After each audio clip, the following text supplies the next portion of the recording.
by hack and copy, or Washington, with the UN General Assembly having adopted a resolution rejecting the recognition of Jerusalem as the capital of Israel by a 128-9 vote. Member countries continue to react against the US's threat of cutting financial aid to those who would vote in favor.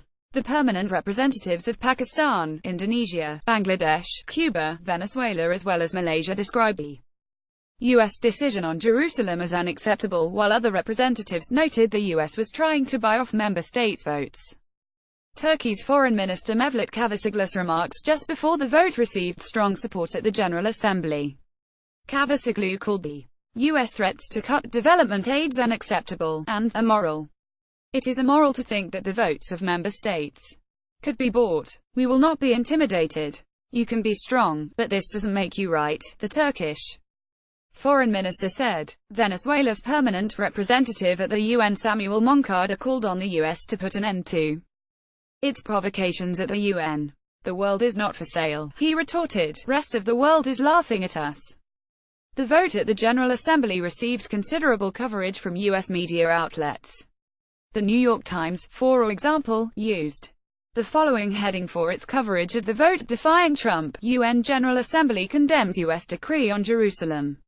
The NYT article underlined that the U.S. administration's threat to cut financial aid did not pay off and noted that the majority of traditional U.S. allies had united against Trump.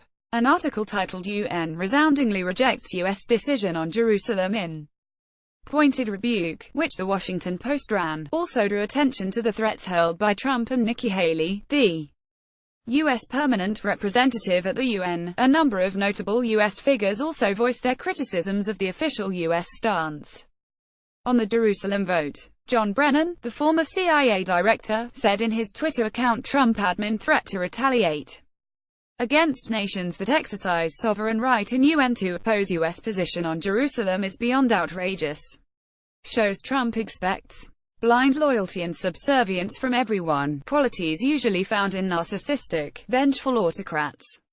Brennan's remarks received a large number of likes immediately and were widely shared on the social media. Phil Mudd, a former analyst at the CIA's Counterterrorist Center, appeared on CNN late Thursday night, where he strongly criticized the Trump administration, saying, "I think the rest of the world is laughing at us."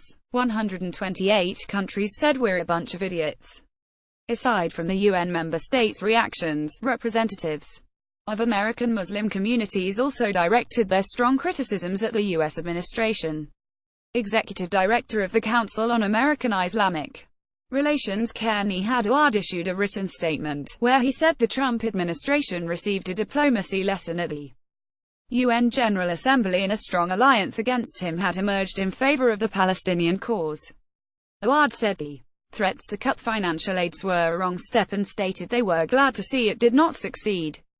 Secretary-General of the U.S. Council of Muslim Organizations USCMO Usama Jamal told Anadolu Agency that the UN's adoption of the resolution on Jerusalem was promising for peace in the Middle East.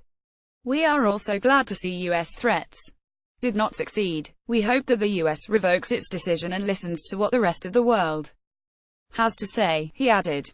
The UN General Assembly overwhelmingly adopted the resolution that rejected the recognition of Jerusalem as the capital of Israel, calling on the Trump administration to reverse its move. A total of 128 members voted in favor of the Jerusalem resolution, 9 countries voted against and 35 others abstained. 21 countries did not cast a vote. U.S. President Trump threatened to cut aid to countries who voted in favor of the Jerusalem resolution on Wednesday. At the White House, Trump said they take hundreds of millions of dollars and even billions of dollars, and then they vote against us. Well, we're watching those votes. Let them vote against us. We'll save a lot. We don't care.